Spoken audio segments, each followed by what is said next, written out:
ditanya sama kakakku itu, gimana kata pendeta? Terus aku bilang, pendetanya bilang, kalau kamu mau kitab suci yang 100% benar, nggak ada kesalahan, ya kitab sucinya teman-teman kita, orang Islam, Al-Quran. Hah? Pendetanya ngomong gitu? Pendetanya bilang gitu.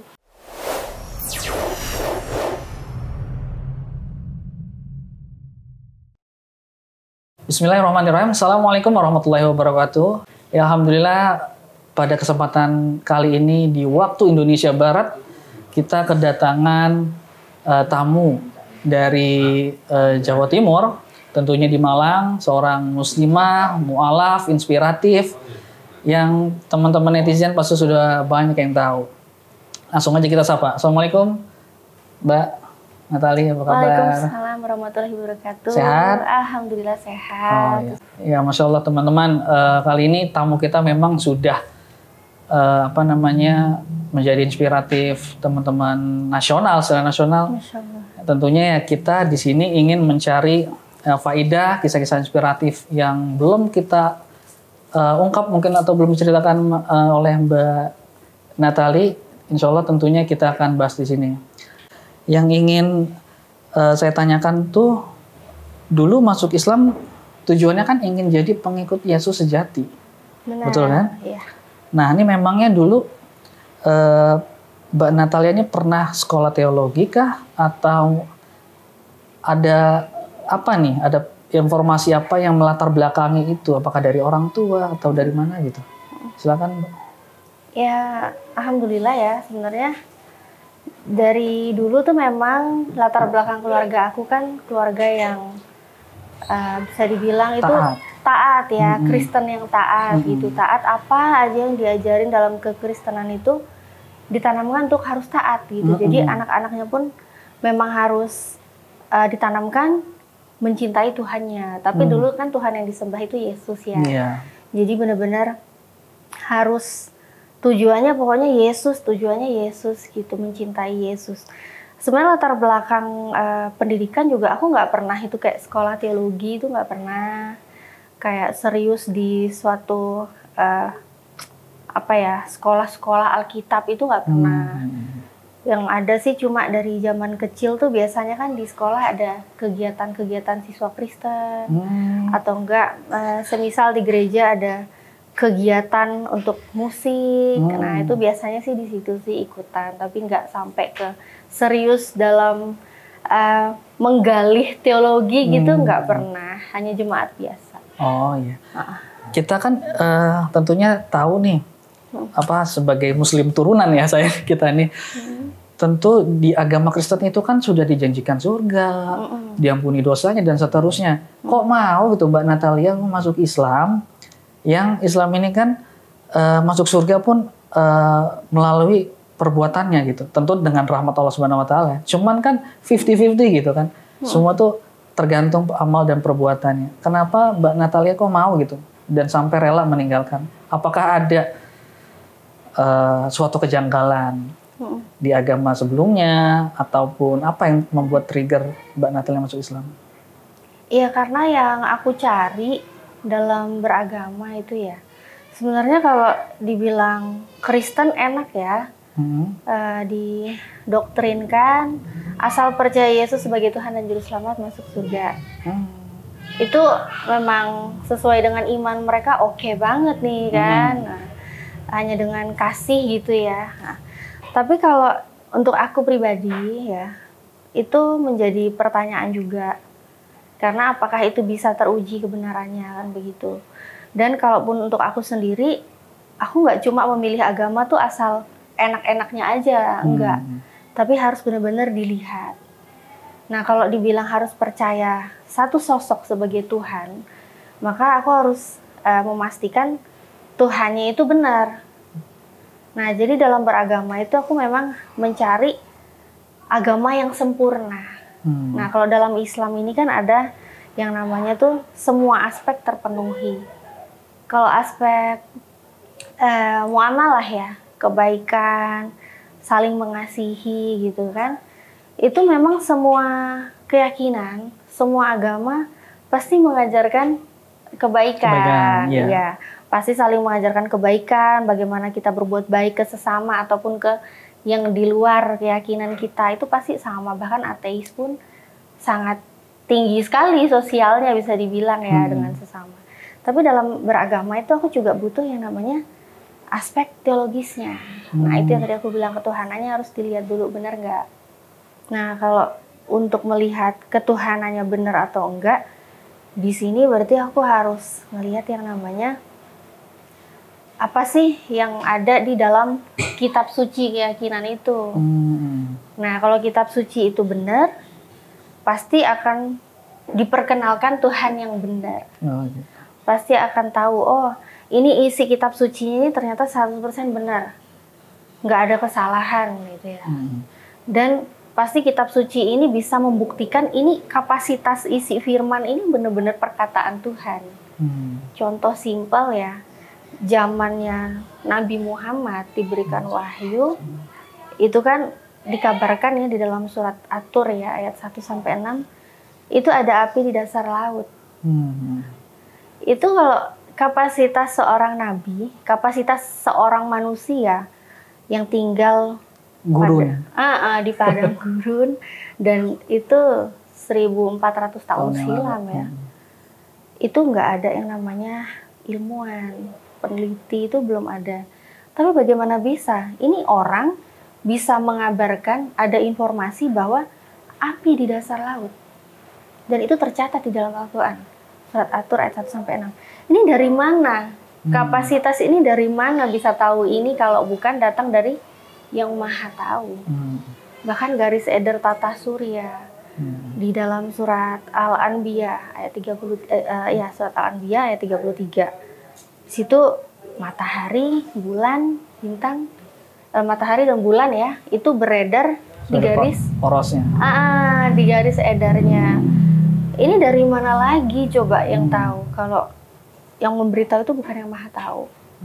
Dan di situ ternyata terbukti gitu, semakin zaman ini kebenaran apa yang disampaikan itu benar.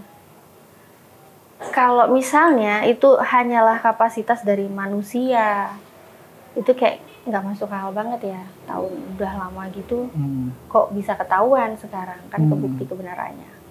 Itu hal-hal untuk terbukti secara ilmiahnya ya, kalau itu memang datang dari Yang Maha Tahu. Dan benar-benar aspek teologis ini membawa menyembah ke Tuhan yang benar kan, ada ibadahnya. Iya, betul. Ibadahnya benar. Di saat Allah memerintahkan, sesungguhnya aku ini Allah, sembahlah aku dan dirikanlah sholat untuk mengingat aku, dalam surat Toha ayat 14. Ini Tuhannya memerintahkan gitu, jadi nggak ada kebingungan di dalam Islam, siapa yang harus aku sembah, nama Tuhan aku siapa, itu sejalan semua. Jadi apa yang diajarkan para ulama, para ustadz ya seterusnya itu sumbernya dari Nabi juga ya kan, itu ternyata sesuai dengan apa yang Allah perintahkan di dalam Al-Quran. Jadi semua jelas, oh iya ini kitab sucinya benar. Ternyata perintah kitab sucinya pun kita nggak bingung siapa yang harus kita sembah. Ternyata ada Allah di situ, Tuhan yang harus kita sembah. Kita disuruh sholat, semuanya ada ibadahnya. Dan ternyata sholat, aspek ibadah ini pun penting gitu loh. Ini beneran perintah dari Tuhan atau perintah bikinan manusia? Nah kalau perintah dari manusia sih mungkin kita bisa lihat di berbagai macam yang di luar ya, berbagai macam di luar sana, ada orang yang beribadah itu ternyata kok beda-beda ya. Mungkin aturannya beda, waktunya beda gitu kan. Bisa dibilang juga udahlah nggak usah diatur gitu. Tapi kalau Islam, ini Masya Allah, semua sama, semua teratur, disiplin, sholat maghrib, dimanapun ya, di negara manapun, mazhab apapun, 3 rakaat, 3 rakaat. Nggak bisa diubah-ubah. Betul. Nah, bahkan orang ibadah haji, ibadah umroh semua sama. Di bagian macam negara ya semua sama. Al-Fatihah di mana semua sama. Pakaian juga teratur gitu kan semuanya. Yang muslim, muslimah itu semua diatur. Nah ini kalau udah jelas teratur kayak gini dan semuanya sama, seragam, nggak bisa dinego, nggak bisa dimodif. Nah ini berarti ibadah ini beneran perintah dari Tuhan. Jadi aku merasa ini agama yang sempurna, dan ini juga nggak kalah dengan orang yang selalu mengklaim ya, agama ini kasih, agama itu kasih. Memang makanya tadi saya bilang, semua agama pasti mengajarkan kasih sayang, mengajarkan kebaikan. Tapi di sini saya bisa merasakan Islamlah agama kasih sesungguhnya. Karena apa? Di dalam kita setiap mau melakukan sesuatu, kita menyebut apa? Bismillahirrahmanirrahim. Dengan menyebut nama Allah yang Maha Pengasih lagi Maha Penyayang. Ajaran mana nih yang selalu memulai dengan menyebut nama Allah yang Maha Pengasih? Justru Islamlah agama kasih. Ya. Masya Allah gitu, ya. Masya Allah. Kepanjangan kayaknya. Enggak. Insya Allah kita jelas ya, Mbak Natalia ini masuk Islamnya itu tentu ada aspek-aspek yang dipelajari, aspek-aspek teologis, kemudian pembuktian dari kitab yang dipelajari yaitu Al-Quran gitu kan, menceritakan tentang mukjizat-mukjizat, Masya Allah ya, tentang kebesaran-kebesaran Allah yang bisa dibuktikan di ilmuwan sekarang dan lain-lain. Nah, kemudian mungkin kita ke respon keluarga. Setelah Mbak Natalia melakukan perjalanan, menemukan Islam, belajar dan seterusnya. Nah, ini respon keluarga seperti apa nih? Respon pertama ya. Ya sebenarnya respon pertama ya itu awalnya sih mereka curiga dulu sih ya. Oh gitu. Iya, karena sebenarnya aku waktu dulu tuh mualaf syahadatnya kan di mobil tuh, sembunyi-sembunyi. Iya. Di mobil? Di mobil. Mobilnya jalan nggak? Jalan, lagi jalan. Jadi perjalanan pas pulang kantor. Ya jadi waktu itu memang syahadatnya di mobil, dan itu bener-bener antara masih mau nunda lagi itu dulu sebenarnya. Tapi alhamdulillah dulu ada seseorang yang menyadarkan gitu ya. Jadi memang benar-benar menyadarkan, dia tahu aku itu udah ngerti Islam itu agama bener, dan aku pengen masuk Islam itu dia ngerti, dan aku menunda-nunda. Jadi dulu kan sempat dibilang gitu ya, kamu udah yakin Islam itu bener? Ya. Terus kenapa kamu tunda-tunda belum mau masuk Islam? Dulu sempat aku bilang, gimana aku mau masuk Islam? Soalnya aku kan nih perempuan. Nah kalau perempuan masuk Islam, dia menjadi muslimah, itu kan wajib berhijab. Aku belum bisa waktu itu karena masih tinggal sama orang tua. Jadi gimana caranya aku masuk Islam, sedangkan kalau nggak berhijab aku langsung dosa besar lagi kan, itu kan Allah sendiri yang perintahkan. Lalu dibilang, ya udah kamu lakukan aja sebisa kamu, semaksimal kamu. Masalah kamu nanti belum bisa maksimal, minta ampun aja ke Tuhan. Allah itu Maha Pengampun, Maha Pengasih. Penting kamu usahakan dulu, kamu tentuin sekarang. Kita nggak ada yang tahu 5 menit ke depan itu gimana. Kamu nanti malam masih hidup apa enggak gitu kan. Besok masih bisa bangun lagi apa enggak, kita nggak tahu. Yang nentuin akhirat kamu itu sekarang katanya. Jangan undang kebaikan. Ya udah dari situ aku langsung syarat di mobil, dan akhirnya beli kerudung ya. Langsung berhijab. Langsung berhijab. Jadi langsung beli kerudung, pas pulang kantor itu habis syahadat. Jadi udah asyhadu alla ilaha illallah di mobil itu ya. Langsung mampir ke toko baju busana muslim, beli beberapa aja lah. Dan itu memang perjuangan nyembunyiinnya beratnya di situ. Berbulan-bulan, hampir setahun. Karena keras dari respon keluarga, penolakan. Dulu kan awalnya ya itu aku bilang, aku sembunyiin dulu ya. Jadi sembunyiin itu hampir setahun. Kerudung itu aku pakai itu caranya, aku kan aktivitas ke kantor. Jadi kerudung aku taruh di dalam tas. Dipakai di tengah jalan? Pakai tengah jalan, jadi udah agak aman. Entah mungkin aku berhenti di ATM, atau kalau teman belum pergi aku mampir ke rumah dulu, ke rumah teman pakai, baru berangkat ke kantor. Taunya aku udah pakai kerudung nyampe nih. Mau pulang juga gitu, masih pakai kerudung. Terus sudah dekat rumah, ini bahaya nih. Jadi langsung dilepas lagi, simpan lagi di dalam tas. Sampai rumah taunya udah gak kerudungan lagi, orang tua gitu. Dan itu lama banget. Hampir setahun, gak enak banget ya. Sholat juga sembunyi-sembunyi. Semua itu cuci kerudung juga kecemburnya di dalam kamar. Dikunci, biasanya gak pernah dikunci. Akhirnya dikunci. Semua serba ngumpet sembunyi-sembunyi. Dan makin lama orang tua juga curiga.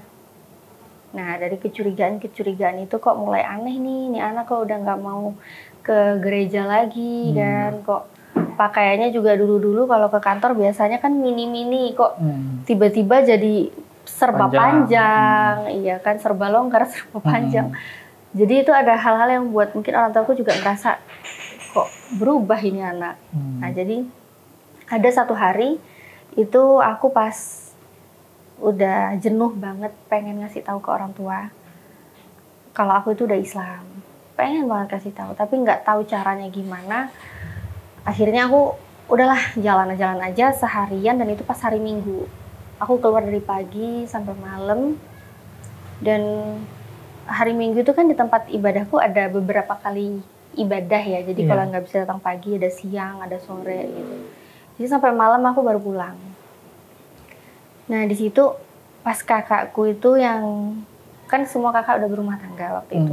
Tapi ada satu yang sedang liburan ke rumah, dan dia jadinya nanya gitu, kok aku pulang malam kan, ditanya, Li, kamu kenapa kok jam segini baru pulang? Kamu dari mana aja? Jalan-jalan. Terus kamu nggak ke gereja? Enggak, aku bilang gitu.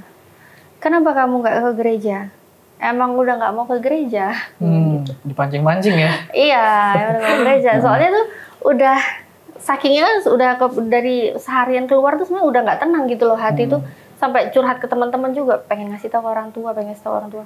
Teman-teman saya bilang ya udah kamu pasrah aja, nanti pasti Allah buka jalannya. Nah ternyata itu terjawab hari itu gitu. Jadi kakakku nanya, terus aku bilang kan emang udah nggak mau ke gereja. Terus kakakku bilang, loh kenapa kamu udah nggak mau ke gereja? Kamu udah nggak Kristen lagi? Oh langsung gitu? Iya, aku udah nggak Kristen lagi. Langsung jawabannya nyantai gitu. Kenapa kamu udah nggak Kristen lagi? Dia langsung nebak gitu. Kamu udah Islam? Iya, aku udah Islam. Nah dari situ langsung biasalah kakak kan cewek ya, jadi gimana marahnya ya, dia langsung teriak-teriak heboh gitu manggil mamaku, kan kamarku di atas itu kan di lantai 2, jadi dia teriak mama itu. Terus udah mamaku datang ke atas ke kamarku itu, langsung kakakku bilang, mah lihat nih mah anak mama nih, ini sekarang Lia udah nggak Kristen lagi mah, dia udah Islam mah, dibilang gitu.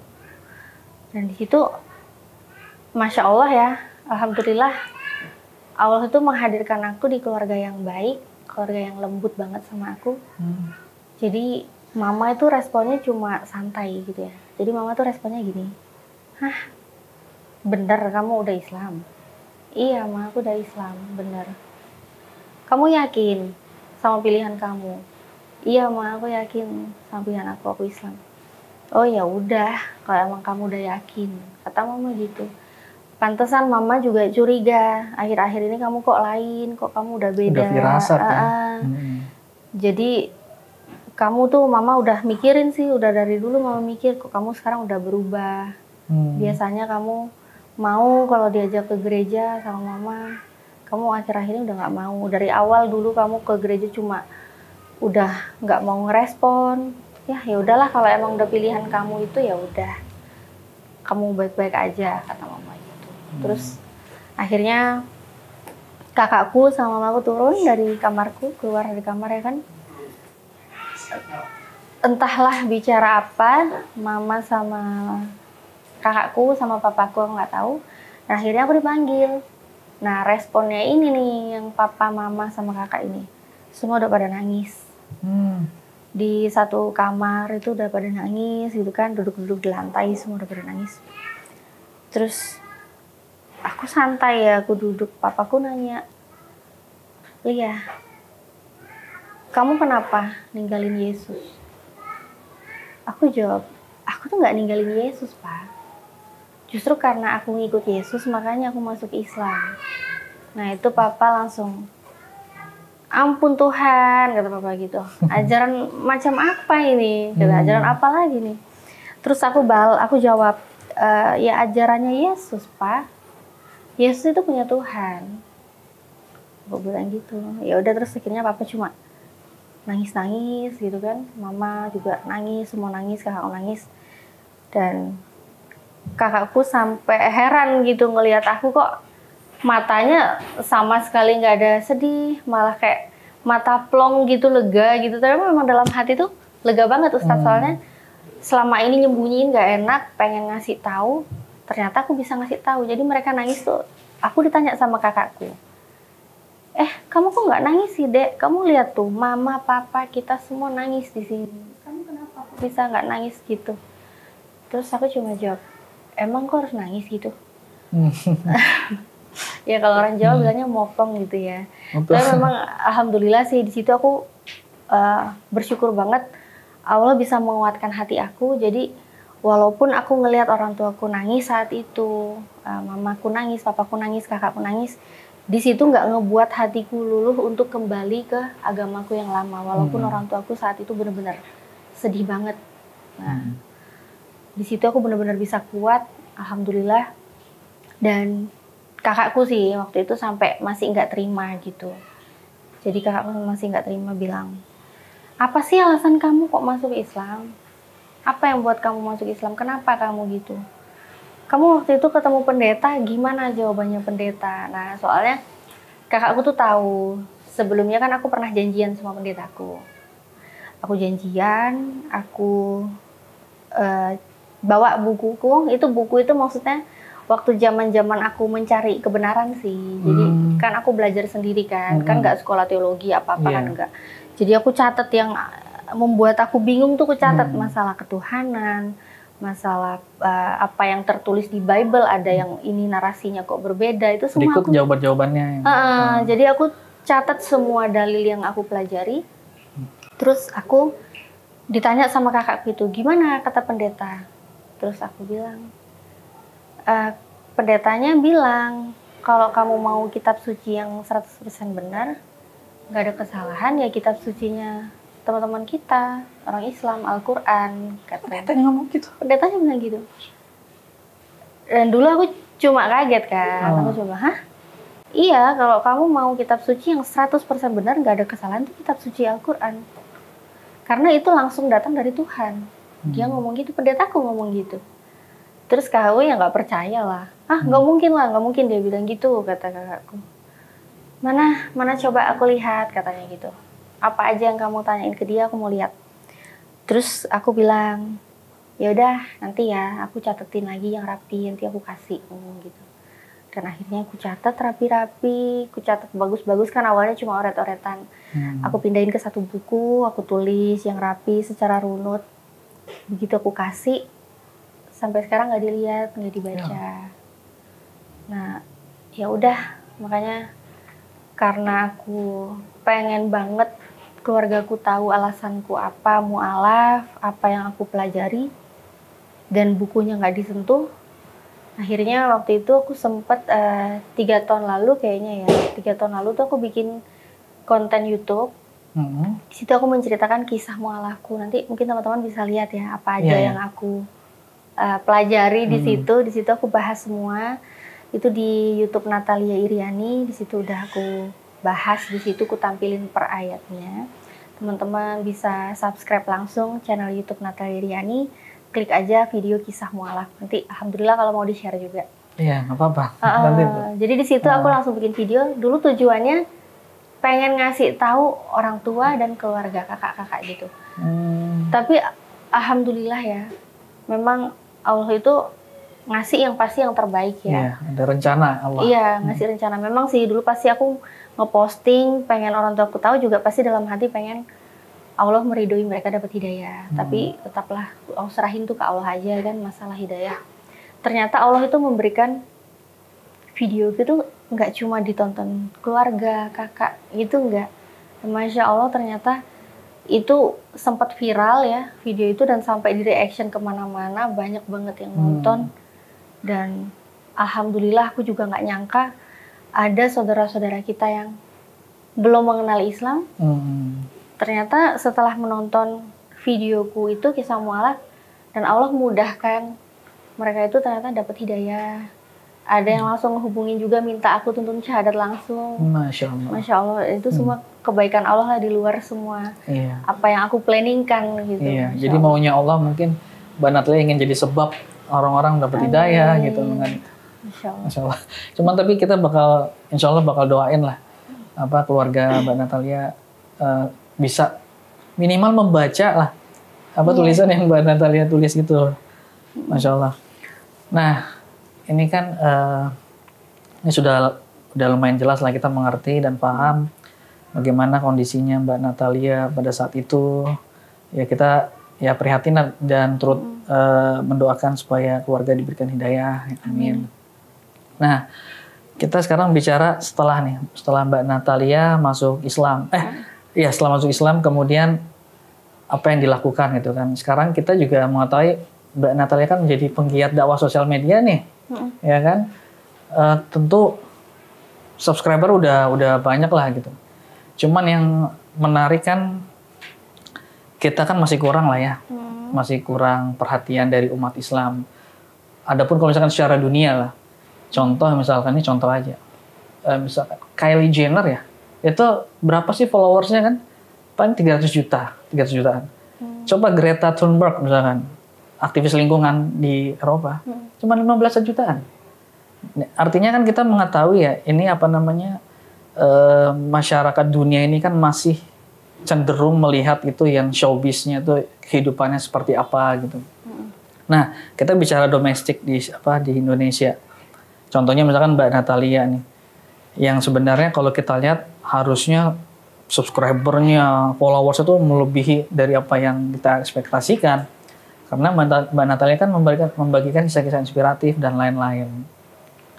Nah, Mbak Natalia ini kan kalau kita lihat konten-kontennya ini kan banyak diskusi ya. Banyak diskusi dengan teman-teman non-muslim dan lain-lain. Ini punya pandangan tersendiri nggak nih Mbak Natalia ini setelah masuk Islam kemudian masuk ke dunia dakwah? Kira-kira apa yang terjadi sih di sana tuh? Di sana maksudnya? Dalam dunia diskusi antar agama gitu. Mbak Natalia menemukan apa gitu di sana? Iya, di sana sih ketemu ada berbagai macam orang ya. Kalau yang untuk diskusi memang kebanyakan dari mereka memang fokusnya untuk berdiskusi, maksudnya yang ikut ngobrol langsung ya. Jadi mereka memang sudah menyiapkan pertanyaan-pertanyaan, baik itu pertanyaan berdasarkan data ataupun asumsi, itu saling bertanya. Nah, tapi memang yang terjadi itu kebanyakan dampaknya ke yang nonton. Gitu. Dan alhamdulillah hampir setiap hari dari dunia perdiskusian ini itu banyak sekali teman-teman kita yang di luar Islam syahadat. Oh iya, Masya Allah. Masya Allah, itu banyak banget. Ini juga disclaimer untuk teman-teman yang nonton. Data terakhir itu 2019 sampai 2021 ya. Itu jumlah orang masuk Islam itu menambah 10 juta. Sedangkan yang untuk nonis, Kristen atau Katolik itu 400.000 penambahan. Nggak tahu ini apakah menurut mereka penurunan atau apa. Nah, selebihnya tuh di bawah itu. Ini artinya kan perjuangan Mbak Natalia, kemudian channel-channel dakwah dan lain-lain ini membuahkan hasil gitu kan. Ternyata dakwah di sosial media itu sangat besar pengaruhnya gitu. Cuman yang sangat disayangkan hoax ini nih Mbak Natalia ini. 2017 sampai 2018 itu MIT itu pernah meneliti bahwa hoax itu menyebar 6 kali lebih cepat.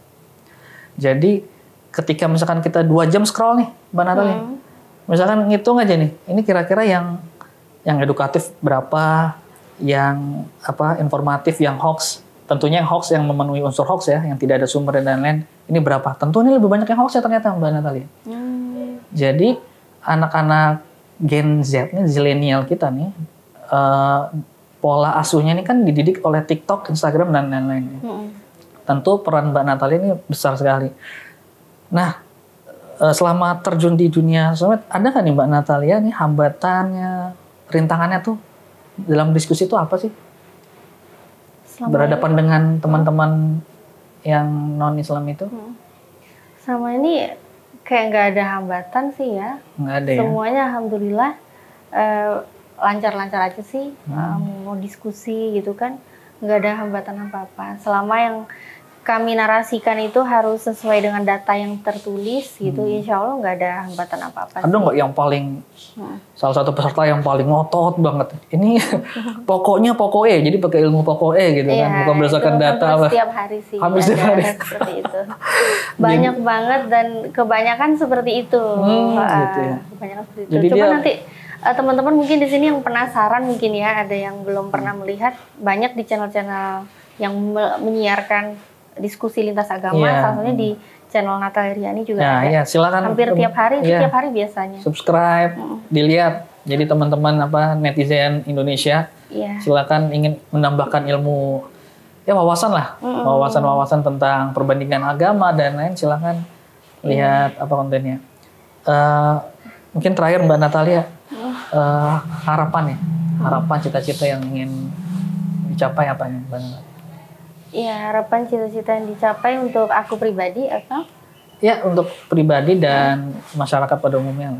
Iya, untuk aku pribadi sebenarnya cita-citaku sih ini ya, nggak banyak, nggak muluk-muluk, tapi sebenarnya sulit sih. Ya doain aja ya, semoga dimudahkan. Iya, amin. Soalnya cita-citaku tuh cuma satu. Apa tuh? Masuk surga tanpa hisab. Masya Allah, amin. Itu aja cita-citaku. Amin. Ya nggak aneh-aneh tapi sulit ya, insya Allah dimudahkan ya, doain aja. Iya, amin. Itu aja cita-cita. Kemudian ada nggak pesan-pesan yang ingin disampaikan dari Mbak Natalia untuk teman-teman mungkin calon mualaf, karena ini kan akan ditonton sama teman-teman yang mungkin masih punya pergolakan batin seperti Mbak Natalia, ingin masuk Islam dan lain, karena juga banyak juga mereka masuk Islam melalui sosial media, nonton YouTube misalkan Mbak Natalia. Kira-kira ada nggak yang ingin disampaikan untuk menguatkan mereka? Ya, buat saudara-saudara kita ya yang memang saat ini sedang mencari kebenaran atau mungkin sudah menemukan kebenaran dan pengen banget masuk Islam tapi masih takut, nggak usah takut. Karena kalau orang mau masuk Islam itu pasti memang akan ada ujian-ujian, apalagi setelah bersyahadat. Jadi udah pasti fix itu, soalnya Allah sendiri kan udah pernah ngasih tahu nih, setiap orang beriman itu pasti akan diuji. Nah, tapi jangan pernah takut. Semua ujian yang kita hadapi itu Allah Maha tahu. Jadi Allah lebih tahu ujian apa yang akan kita hadapi. Pasti ujian itu sanggup kita hadapi. Jadi nggak usah takut mengenai hal-hal yang dipikirkan, itu belum tentu terjadi. Dan yang ditakutkan nggak usah ditakutkan, hal-hal duniawi itu cuma sementara. Jangan takut ke keluarga, jangan takut ke pekerjaan, ke apapun. Gak usah takut masalah materi, duniawi lah semuanya, atau mungkin istri, suami, anak-anak, orang tua, gak usah. Karena semua itu tuh kan titipan. Kita mau hidup di dunia ini, kita nggak tahu mau sampai kapan gitu loh. Nggak mungkin juga kan kita hidup selamanya gitu di dunia ini, kan nggak mungkin. Itu cuma sementara gitu. Tapi yang harus kita kejar sebenarnya itu adalah akhiratnya yang selama-lamanya itu. Jadi ini kalau di dalam Al-Quran ya, di dalam surat Muhammad ayat 36, dunia itu hanyalah senda gurau. Nah, jadi dunia itu hanyalah senda gurau yang melenakan. Jadi kita jangan sampai terlena, fokus aja tujuannya kehidupan kita yang selanjutnya, cari ridhonya Allah. Dan buat teman-teman yang sudah memang mu'alaf, ya sudah memang mu'alaf ataupun yang memang sudah Islam, nggak usah bingung kenapa kok hidup begini, nggak usah. Karena apa? Setiap permasalahan kita itu kita nggak usah cari solusinya. Kita tinggal serahin aja ke Allah. Karena Allah udah ngasih petunjuk ke kita, perbaiki sholatmu, maka Allah akan perbaiki hidupmu. Itu aja. Hidup insya Allah tenang kalau kayak gitu. Iya, Masya Allah. Baik, teman-teman netizen, Masya Allah ya, sangat menginspirasi sekali cerita pada kesempatan kali ini. Masya Allah, kita jadi memahami bagaimana perjuangan yang tidak mudah yang dialami oleh Mbak Natalia Iriani dalam menemukan Islam, kemudian bagaimana respon keluarganya, dan kita harapkan juga semoga keluarganya bisa mengenal Islam dan masuk Islam ya. Amin Allahumma amin. Dan kita akhiri sampai di sini. Yuk kita jangan lupa kita subscribe, like, dan share Dan juga jangan lupa subscribe ini apa akunnya apa namanya Mbak? Natalia Iriani. Natalia Iriani. Ya. Ya, jangan lupa teman-teman subscribe dan jangan lupa aktifkan lonceng notifikasinya aja karena akan ada apa info-info update-update di situ. Oke, kami undur diri, mohon maaf atas segala kekurangan. Kesempurnaan hanya milik Allah Subhanahu wa taala. Wassalamualaikum warahmatullahi wabarakatuh.